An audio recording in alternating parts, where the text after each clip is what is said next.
할렐루야. 이 자리에 본 강의 참여하신 여러분들 모두 사랑하고 축복합니다. 또 영상으로 저 멀리 캄보디아에서도 열심히 듣고 계신 우리 5분의 현지인 전도사님 사랑하고 축복합니다. 오늘 이 시간은 지난주 시간에 이어서 시가서 잠언과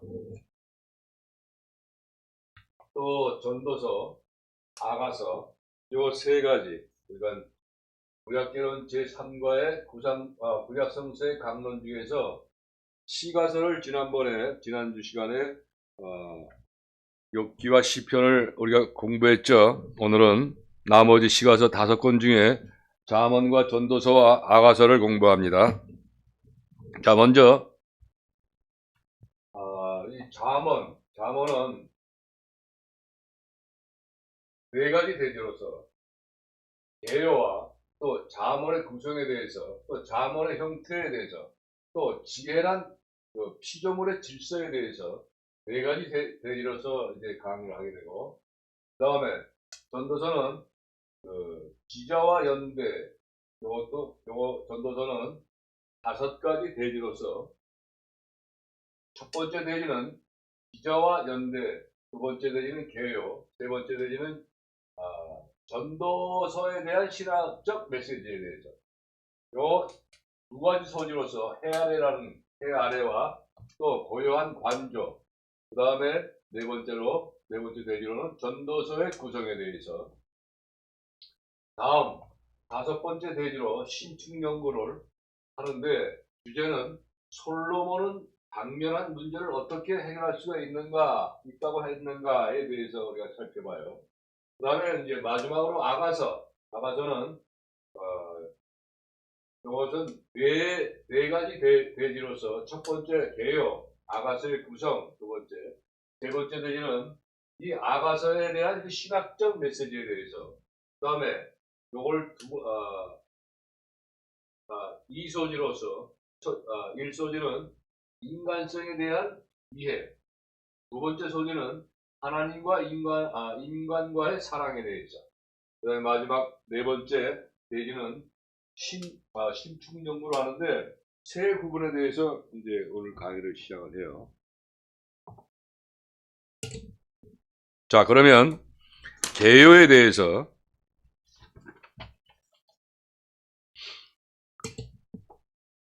잠언 첫 대지인 개요입니다. 자, 잠언은 현인들이 그들의 지혜를 나타내는데 흔히 사용한 형식으로서 인간의 사회적, 영적 혹은 도덕적 생활에 관한 일반적 진리를 전달하는 간결하고도 뚜렷한 격언들을 말한다. 그러나 그러한 격언들은 점진적으로 수집되어 대대로 전달되다가 마침내는 그러한 성문된 교훈이 한계의 권위 있는 전통이 되는데 이른다. 구약의 잠언은 예언자도 아니요 제사장도 아니던 현인에 의하여 만들어진 격언들이다. 현인들은 도덕을 기본으로 하며 인도주의를 고조하는 교사들이었으며, 민족의 역사나 전통을 떠나 일개의 시민으로서, 자, 여기서 고조라는 말은 아마 우리 캄보디아 우리 전도사님 잘 모를 것 같아요. 저도 여러분들도 이제 모르실 분이 많을 거예요. 고조라는 단어가 무슨 뜻인가? 이 고조라고 하는 것은 사상이나 감정 또 세력 따위가 한창 무르익거나 높아짐의 현상을 바로 고조라고 이야기를 해요. 자, 그래서 일개의 시민으로서 생활을 하는 유대인에게 생활에 대한 지식, 실제적 지식을 제공하며 처세술을 가르치는 사람이었다. 그러므로 종교적으로 볼 때에는 극히 소박하지만 역시 무엇인가 특수한 점을 가지고 있다. 잠언은 7개의 부분의 결함으로 된 것으로 보이며, 그중 5은 1장 1절, 10장 1절, 25장 1절, 30장 1절, 31장 1절에 각각 붙은 제목에 의해서 가려낼 수가 있다. 그 밖에 2은 22장 17절에서 24절까지와 34절까지와 또한 31절에서 10절에서 31절까지이며 제일 기본적인 말씀은 바로 주를 두려워하는 것이 지혜의 근본이다라는 말로서 요건 이제 잠언서 1장 7절과 9장 10절의 말씀 있죠. 9장 10절을 성경 말씀을 보게 되면 여호와를 경외하는 것이 지혜의 근본이요 거룩하신 자를 아는 것이 명철이니라. 아멘. 그리고 현인의 지혜는 단순히 인간의 이성에서 안출된 것이 아니고, 근데 여기서 안출이라는 말은 생각해내는 것을 뜻해요. 또 인간의 경험에서 얻어진 것이 아니고 하나님께로부터 오는 선물이다. 이 지혜를 따라 사는 것에 참된 행복이 있으며 처세의 묘책이 있다. 그 묘책은 매우 교모한 꾀를 얘기해요. 그 다음에 지혜를 따라 살 때 사람이 사람답게 살 수 있다.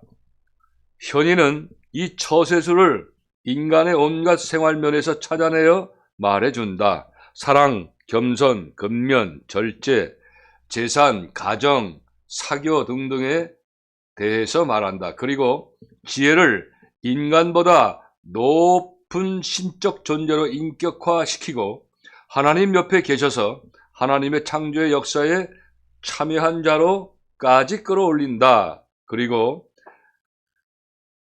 이 잠언인 이 책이 현재의 모습으로 형성된 것은 주전, 그러니까 BC 4세기 내지 3세기로 추정이 된다. 이렇게 설명을 했어요. 1대지 개요는. 자, 다음 잠언의 구성에 대해서. 자, 항상 그 구성은 초점과 구분과 표제와 장소, 기간 등으로 설명을 하게 되는데, 자, 잠언의 구성은 서문과 잠언과 교훈으로 세 가지로 나눠요. 근데 서문의 구분은 목적과 주제가 1장에서 이제 거론이 돼요. 그 다음에 아버지의 훈계는 1장에서 9장까지. 그 다음에 이 잠언의 구분 쪽에는 세 부분의 분야로 나눠져요. 장수마다 다 이게 10장에서 29장까지 세 부분으로 나눠진다 이거예요. 그 부분이.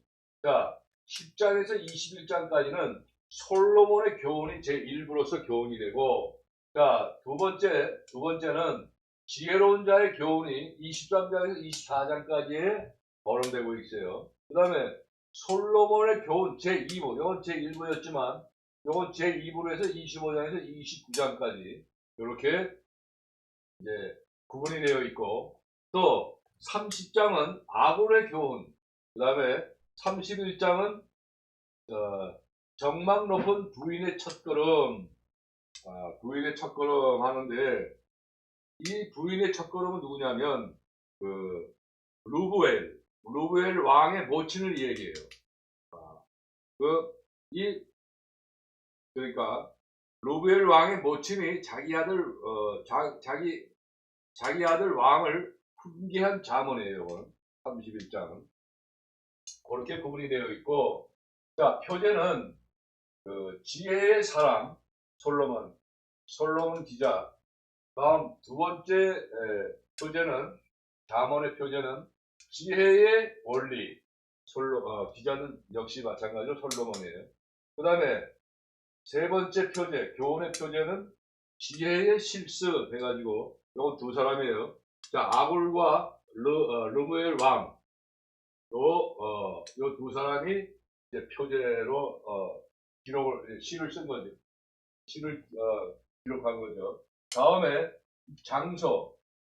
장소와 기간인데, 이 잠언에 기록된 기록과 사건은 유다 땅이에요, 유다 땅. 근데 기간은 BC 950년에서 700년, 약 250년간 기록과 사건에 대한 거예요, 이게. 잠언이. 자, 그 다음에 이 30장에서 31장, 요거는 이상해. 네, 일단 기간은 자와 같은 거예요. 땅, 장소와 기간은 좌동. 이 좌동이란 말이에요. 좌동. 좌측과 동일하다 그 뜻이에요.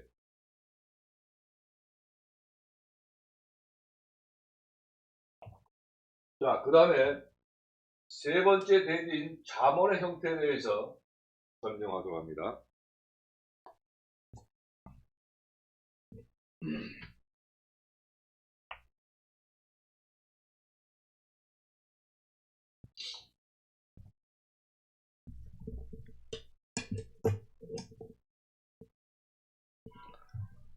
잠언의 형태. 잠언은 어떤 내부적 논리를 찾기 어려운 짧은 경구인데, 이 경구란 말은 진리나 삶에 대한 느낌이나 사상을 간결하고 날카롭게 표현한 말을 경구라고 그래요. 그래서 짧은 경구들이 모음집으로 이루어졌다. 잠언의 형태가. 자, 사실상 이들을 연결하는 어떤 역사적, 논리적 순서를 찾아내는 일은 쉬운 것이 아니다. 최종 작품을 산출한, 이 산출은 계산하여서 내놓는 것을 산출이라고 해요. 산출한 어떤 편집 행위에 대한 증거도 쉽게 찾기가 어렵다. 유사한 종류를 연결시켜 보려는 노력이 있었으나 결과는 그렇게 바람직한 것은 아니다. 이렇게 어떤 개요나 질서나 진보도 없는 말은 경구들의 모음집인 잠언이 우리에게 보여주는 것은 무엇일까? 어쩌면 인생이 이런 것이 아닐까? 우리는 인생의 질서를 부여하기 원한다. 그러나 새로운 기회들과 위험과 예기치 않은 돌출 사건들이 인생 안에 끼어들어 온다. 어떤 때는 눈코 뜰 새 없이 바쁘면서도 어떤 때는 지루할 정도로 한가한 것이 인생이 아닌가? 우리는 질서와 예측 가능성을 삶에서 찾으려고 하지만 우리의 노력이 빗나가면 좌절에 빠지고 만다. 어쩌면 잠언이 이런 형태로 우리에게 주어진 것은 이런 연유 때문이 아닐까라고 해서 이게 잠언의 형태를 설명해요. 자, 네 번째 대지. 자, 잠언의 네 번째 대지인 지혜란 피조물의 질서. 지혜란 피조물이 과연 질서가 어떻게 되어 있는가에 대해서 설명을 하도록 합니다. 자, 우리는 이스라엘의 지혜를 언약의 틀 밖에서 이해하는 잘못을 범하면 안 되지만 지혜의 실제 강조점은 피조물의 질서에 있음을 인정해야 한다. 잠언서 기자는 죄란 율법을 어기는 것이라고 분명히 이해하고 있음에도 불구하고 실제로는 죄의 다른 관점을 강조하고 있다. 자, 여기서 관점은 사물이나 현상을 관찰할 때 그 사람이 보고 생각하는 태도나 방향 또는 처지, 그 사람에 대한 처지를 말하는 거예요. 자, 즉 죄란 질서를 하나님과 인간과 피조물 간의 조화스러운 관계를 깨트리는 것이라는 점을 강조한다. 따라서 지혜와 율법의 관계는 직접적인 관계가 아니라 간접적인 관계이다. 둘 다 하나님께로 나왔으며 하나님의 성품을 드러내며 피조물에 각인되어 있다는 것이다. 지혜는 질서를 주로 창조의 문맥에서 본다. 율법은 질서를 주로 하나님의 구원의 행동의 문맥에서 본다. 여기서 문맥이라는 것은 글월에 표현된 의미의 앞과 뒤를 연결하는 것을 문맥이라고 해요. 그러기에 율법과 지혜는 상호 보충적인 관계를 가진다. 지혜는 제사장의 율법을 가르침을 보충하는 것이라고 볼 수 있다. 율법은 살인하지 말라라고 지시를 한다. 반면에 지혜는 체험과 지혜로운 조언을 통해 살인으로 이룰 수 있는 많은 상황들을 어떻게 피할 수 있는지를 가르치는 것이다. 마찬가지로 법정에서는 간음하지 말라고 간략하게 선언하는 데 반해 지혜는 성적 불륜의 위험을 가르친다. 여기서 불륜은 사람으로서 지켜야 할 도리에서 벗어난 대가 있는 것을 바로 불륜이라고 해요. 율법에서 금지된 것은 복된 삶을 깨트리는 것임을 체험을 통해서 안다. 지혜는 다양한 삶의 상황 체험을 통해 미묘한 삶에 대처할 수 있는 능력을 키우는 것이다. 그러나 지혜는 직접 체험해 보아야 한다는 세속적인 지혜의 방법과는 다르다. 우리는 다른 사람의 체험을 통해서도 배울 수 있다는 원리에 근거한다. 우리는 지혜로운 사람의 뒤를 쫓고 어리석은 사람의 길은 떠날 수 있는 것이다. 지혜의 전반적인 강조됨은 우리가 주님을 신뢰할 때에 수동적으로 의존하는 자가 되는 것이 아니라는 데 있다. 지혜는 우리의 모든 지식이 직접적인 계시로부터 오는 것은 아니라는 점을 가르친다. 여호와를 경외하는 것이 지식의 시작이다. 이것은 하나님과 이웃과 세상과의 올바른 관계를 맺을 수 있도록 하는데 필요한 지식을 하나님께서 우리에게 계시하셨다는 것이다. 우리가 우리의 삶의 체험과 우리의 주위의 우주를 해석하는 데 필요한 것을 하나님께서는 계시하였다. 이 계시된 진리의 틀 안에서 우리는 능동적으로 선대의 체험과 우리 자신의 체험을 통해서 삶의 지식을 능동적으로 추구해 나가는 것이다. 이게 지혜란 피조물의 질서에 대한 그 이해를 이렇게 설명하고 있어요.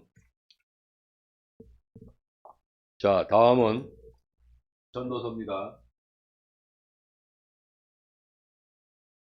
이 전도서는 5가지 대지로서 먼저 기자와 연대에 대해서 설명하도록 합니다.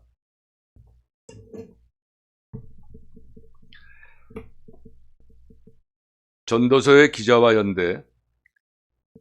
기자의 이름과 기록 연대가 전도서에 명시되어 있지 않지만 여러 구절이 솔로몬 왕이 기자임을 강하게 암시하고 있다. 그러나 교사라는 전도서 기자의 명칭, 지배자에 대한 태도, 히브리 문체의 독특한 특징으로 인해 일부 학자들은 솔로몬의 이름을 빌린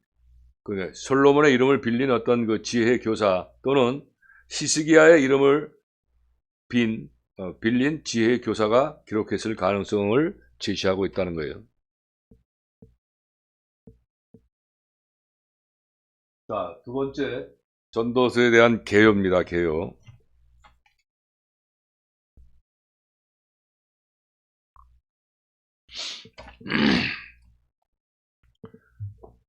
전도서는 일견 그 신자들을 당황하게 한다. 성경의 모든 운동은 하나님을 믿고 개선하는 방향으로 움직인다. 이스라엘의 예언자들과 시편 기자들은 하나님께서 이스라엘의 손을 붙잡고 인간 역사의 모든 사건을 돌파하고 승리로 이끄신다는 확신을 가지고 있다. 즉 하나님께서 지배하시는 역사는 당신이 정하신 목표를 향해서 계속 전진하고 있는 것이다. 그런데 전도서는 이러한 신앙적 간증의 주류를 완전히 이탈 내지 역행하는 감을 준다. 기자는 다만 헛되니 모든 것이 헛되도다 라는 확신을 가지고 있다. 이러한 회의주의와 허무주의의 설교를 듣고 있노라면 마침내 그 기자가 자살이나 하지 않을까 하는 생각까지 난다. 그러나 이 책을 기록한 사람도 잠언을 기록한 사람들 모양으로 현인으로서 처세술을 가르치려는 목적을 가지고 있다. 오늘 처세술이라는 말을 많이 하는데 우리 캄보디아 전도사님들 알기 위해서 해석해드려요. 이 처세술이라는 것은 사람들과 사귀며 세상을 살아가는 방법이나 수단을 바로 처세술이라고 그래요. 그는 하나님의 존재를 부정하지 않는다. 숙명론을 말하는 것 같지만 마침내는 하나님의 지도를 믿으며 하나님을 믿는 신앙을 가지고 행동한다. 비록 지상의 모든 노력을 공허한 것으로 보았지만 하나님을 믿는 것이 뜻이 있는 일이라고 가르친다. 여기서 공허하다고 하는 것은 아무것도 없이 텅 빈 것을 의미해요. 거기에 있는 언어나 사상으로 보아 헬라 시대 BC 332년에서 1966년에 쓰여진 것 같이 보인다. 이렇게 해서 전도서의 그 개요를 설명했어요. 다음, 이 전도서에 대한 신학적 메시지에 대해서 설명하도록 합니다. 두 가지 소지가 있죠.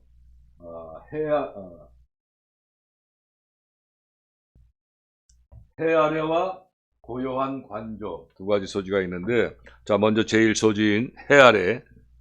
자, 전도서 기자는 인간 상황을 평가하고 있다. 통상적인 지혜의 관점에서 기자는 자신의 관찰을 헤아려 일어나는 것으로만 한정한다. 출생과 죽음이라는 지평선 사이에 걸쳐 있는 삶을 자신이 관찰하고 경험한 대로 기술하고 있다. 전도서의 지혜는 이 죽음이라는 지평선을 넘어서까지 나아가지는 않는다. 전도서 기자는 죽음이라는 현상을 관찰하고 죽음이 인간 상황에 올려놓은 한계를 인식할 뿐이다. 인간 체험과 관찰의 한계 내에서 인간이 무엇을 행하는 것이 자신에게 유익한지를 상술하는 것을 관심의 대상으로 하고 있다. 그러기에 전도서 기자는 경건한 지혜를 드러내고 있다. 이 세상 안에서의 삶은 온갖 신비와 수수께끼에도 불구하고 하나님 아래 있는 것이다. 따라서 전도서는 헛되고 헛되도다로 시작하나 창조주를 기억하라와 하나님을 경외하고 그 명령을 지킬지어다 라고 끝이 납니다. 그렇게 해서 헤아려에 대한 신학적 그 메시지가 담겨 있다는 거예요. 자, 두 번째 소지로 고요한 관조. 이 관조란 말도 우리 잘 이해가 안 될 거예요. 이 관조라고 하는 말은 고요한 마음으로 사물이나 현상을 관찰하거나 비추어 보는 것을 관조라고 해요. 자, 그래서 두 번째 소지 고요한 관조는 신학적인 그 메시지는 욥기와 전도서 안에는 하나님의 불가해성을 체험한 모습이 많이 나옴에도 불구하고 전체 어조는 다르다. 어조는 말의 가락을 이야기하는 거예요. 욥기 기자는 고통하는 한 개인의 체험 이야기를 다루고 있다. 욥기 가운데 나오는 대화 속에서 이 기자는 독자들을 욥이 고통당하던 당시로 이끌고 가서 거대한 수수께끼의 암흑 가운데서 고통당하는 의인의 괴로움을 보여주고 있다. 그러나 욥기 기자는 평점을 회복한 관점에서 회고하는 큰 틀 안에서 이 모든 것을 기술하고 있다. 더욱이 욥기 기자는 하늘의 궁정에서 일어나는 일들을 다 알고 있기에 의인의 고통은 더 거대한 신학적 문맥 안에 놓여져 있다. 반면에 전도서 기자는 인생 체험의 전 코스를 검토하고 있다. 그것도 오랫동안 실험과 관찰과 반성을 거쳐 평가를 내린 후에 획득한 조용한 지혜의 물가에서 인생의 전 코스를 검토하고 있는 것이다. 비록 과거에는 고통과 아픔이 있었겠지만 전도서에는 직접적인 고통과 아픔은 나타나지 않는다.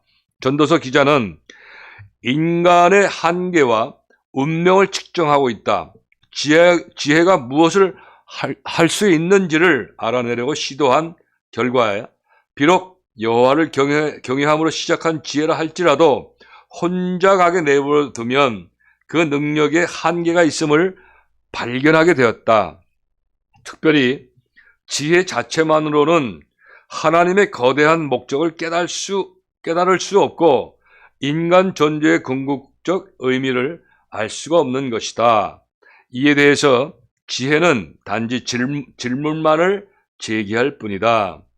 이런 궁극적 목적과 의미에 대한 질문은 토라와 예언서를 통해서 구속사의 과정 가운데 계시로만 주어질 수 있는 것이다. 이게 바로 그 전도서의 그 신학적 메시지 두 개 소지를 이제 설명했어요. 자, 다음은 전도서의 구성입니다.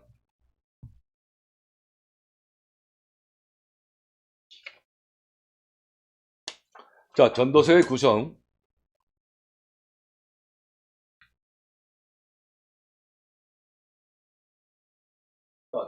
요거는 전반부, 첫점은 전반부하고 이제 후반부로 나타내는데, 전반부는 첫점은 탐구예요, 탐구. 그러니까 후반부는 겉면, 전도서의 겉면을 이야기하는 거고, 그거는, 자, 1장에서는 탐구에 대한 구분은 모든 것이 헛되다라고 구분이 되어 있고, 자, 2장에서는 행위의 허무에 대해서, 그 다음에 3장에서 6장까지는 소유의 의무에 대해서 구분이 되어 있어요. 자, 다음 이 하반부 쪽에서는 7장에서 9장까지는 존재의 의무, 그 다음에 10장에서 11장은 인생을 의미 있게 사용하는 것에 대해서 10장, 11장에서 구분되어 있고, 또 마지막 12장에서는 참된 삶의 원천에 대해서 구분을 지고 있어요. 자, 다음 표제는 전체 전반부 하반부를 통해서 표제는 인생의 무의미한 발견, 그러니까 변덕스러운 인간과 하나님을 경외하는 것에 대해서 그 표제를 세웠고, 또 후반부 쪽에서는 인생의 무의미를 설명했어요. 전도서가. 그 다음에 이 전도서를 장소는 해아래. 요거는 이 세상을 얘기하는 거죠. 자, 그래서 기간은 솔로몬 왕 시대에 수십 년간, 그러니까 이건 정확하지 않다는 거예요, 기간은. 그러니까 솔로몬 왕 시대 때에 수십 년간이라고 하면 100년은 되지 않고 몇십 년 정도 된다는 얘기예요. 정확한 것은 기간을 알 수가 없다, 그런 얘기예요.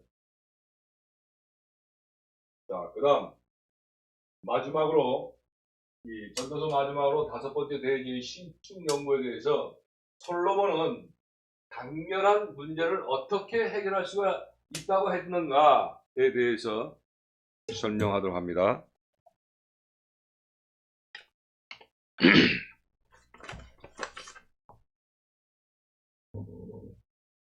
자, 솔로몬은 당면한 문제를 어떻게 해결할 수가 있는가라고 연구를 했는데, 먼저 1장 1절에서 3절까지 행복과 만족에 대해서, 또 1장 4절에서 11절까지는 과학에서, 또 1장 12절에서 18절까지는 철학에서, 2장 1절에서 11절까지는 향락, 인간의 향락에 대해서, 그 다음에 2장 12절에서 26절까지는 유물론에 대해서 이제 당면의 문제를 해결할 수 있다고 생각해요. 그 다음에 운명론은 3장 1절에서 15절까지의 말씀이고, 그 다음에 자연신론 3장 1절에서 4장 16절까지를 자연신론으로 이제 문제를 해결할 수 있다라고 봤어요. 그 다음에 자연종교는 5장 1절에서 8절까지, 그 다음에 부기는 5장 9절에서 6장 12절까지, 또 도덕론은 7장 1절에서 12장 12절까지, 그 다음에 맨 마지막 결론은 12장 13절에 일의 결국을 다 들었으니 하나님을 경외하고 그 명령을 지킬지어다. 이것이 사람의 본분이니라. 아멘 하면서 당면한 문제를 결론을 지었어요.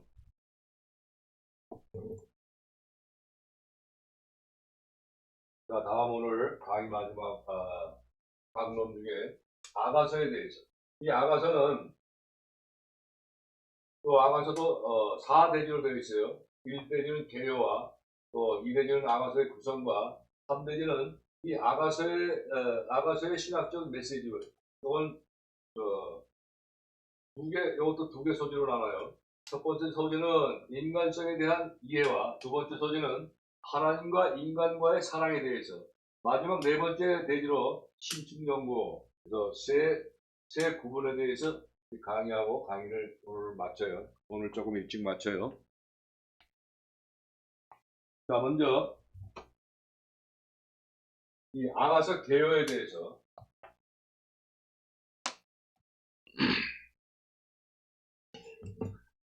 아가서는 솔로몬의 글이라고 기록되어 있으며 하나님과 이스라엘과의 관계를 읊은 책이라고 생각되어 왔다. 이 책이 정경에 들어간 것은 이 때문일 것이다. 기독교에서는 그리스도와 교회의 관계를 보여주는 책이라고 하며 그 책을 귀중히 여긴다. 그런데 일부에서는 그 책이 남녀 간의 연애를 읊은 노래라는 것을 밝혔다. 즉 남녀의 사랑을 이상적으로 묘사한 사랑의 노래로서 남녀의 사랑의 표본이 된다고 본다. 성서가 성도들의 신앙과 행위의 표준을 가르쳐주는 책이라면 인간 생활의 큰 부분을 차지하는 남녀 사랑에 대한 표준과 교훈을 성서에서 찾는 것은 수상한 일이다. 이렇게 해서 개요를 설명했네요. 다음은 두 번째 대지인 아가서 구성이에요.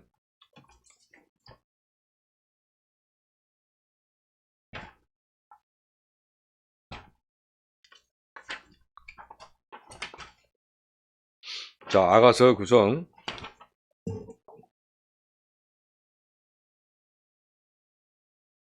자, 아가서는 1장서부터 8장까지 기록이 되어 있는데 전반부와 전반부와 후반부로 구분을 해요. 자, 전반부는 두 가지 또 구분이 되어 있는데 1장은 사랑하는 자에 대한 찬탄. 그래서 찬탄이라고 하는 말은 어떤 대상을 대단하다고 여겨 감탄하는 것을 찬탄이라고 해요. 자, 찬탄. 여기 1장에서 기록되어 있고, 자, 사랑의 초대. 아가서 2장에서 3장은 사랑에 대한 초대가 초점이에요. 또 4장은 사랑의 선포에 대해서, 그 다음에 5장에서 8장까지는 사랑의 찬미로 구분이 되어 있고, 또 표제는 사랑을 성숙시키다. 사랑을 성숙시키다. 자, 성숙은 어떤 현상이 충분히 발전해 무르익는 시기에 달한 것을 성숙이라고 해요. 그래서 우리 캄보디아 우리 전도사님들은 중국말을 잘하기 때문에 이 한문을 이렇게 되면 더 빨리 이해를 할 거예요.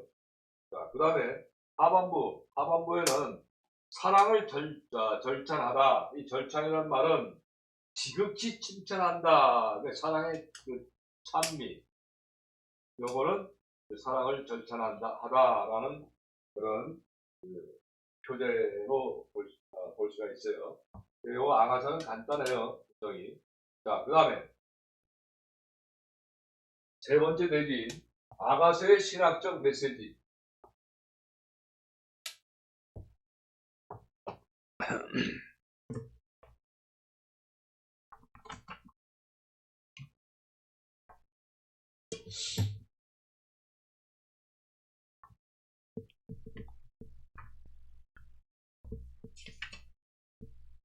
자, 세 번째 대지인 아가서의 신학적 메시지는 두 가지 소지로 되어 있다고 그랬죠.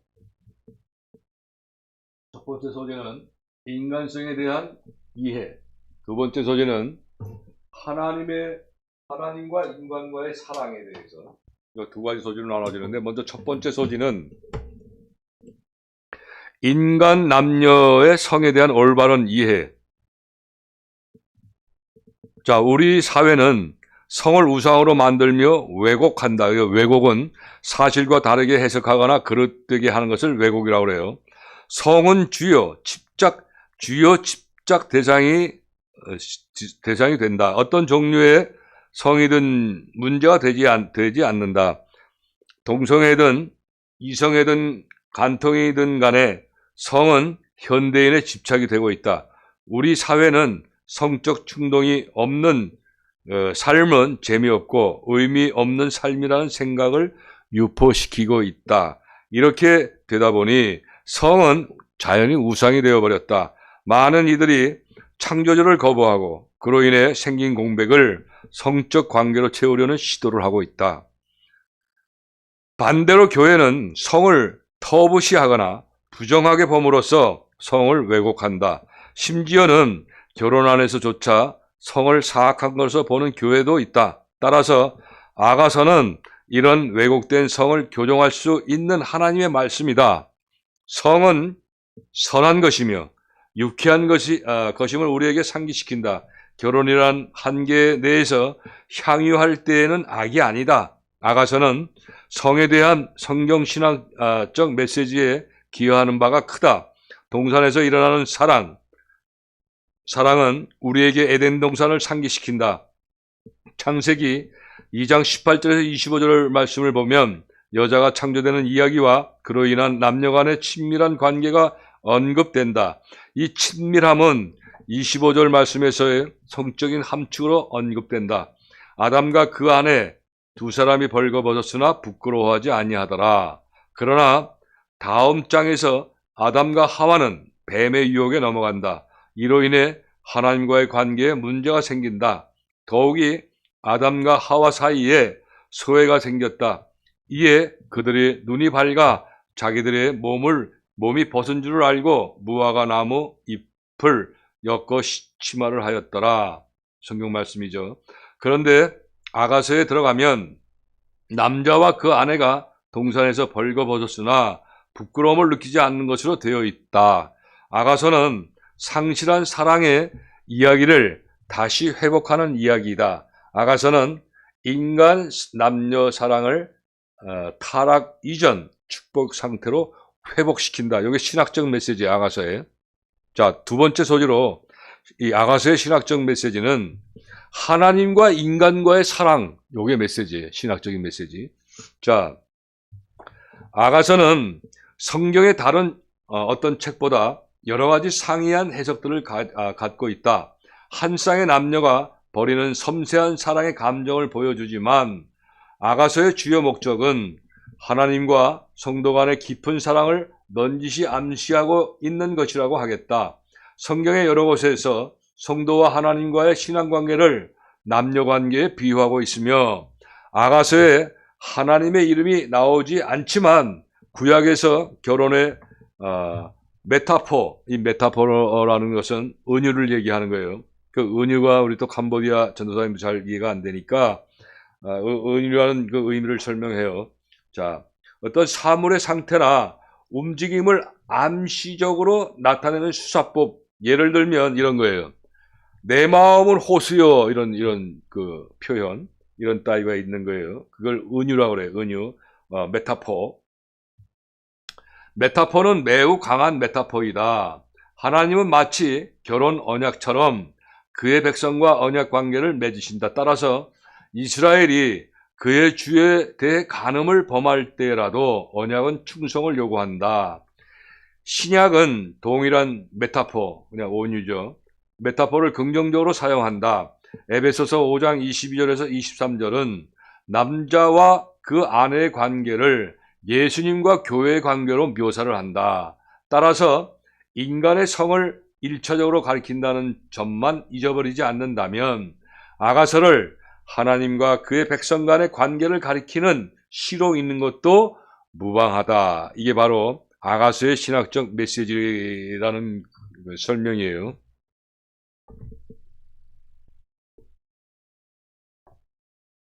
자, 이제 오늘 강의 마지막으로 네 번째 아가서 네 번째 대지인 이 신축연고 이 세 구분은 과연 무엇인가에 대해서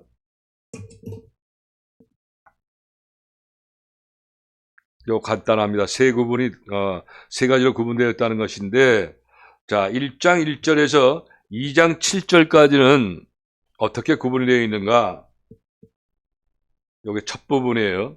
신부와 하늘에 있는 신랑과의 영적 교제. 첫째 1구분이 그래요. 자, 두 번째 구분은 말씀이 2장 8절에서 3장 5절까지의 말씀으로서 이 신부가 자기 동료를 떠나서 신랑을 찾는 것을 이제 구분을 대준 거예요. 세 번째 구분은 아가서 3장 6절에서 8장 15절까지 끝까지의 말씀으로 신랑과 신부 서로 간의 뜨거운 사랑의 대화가 구분이 되어 있다.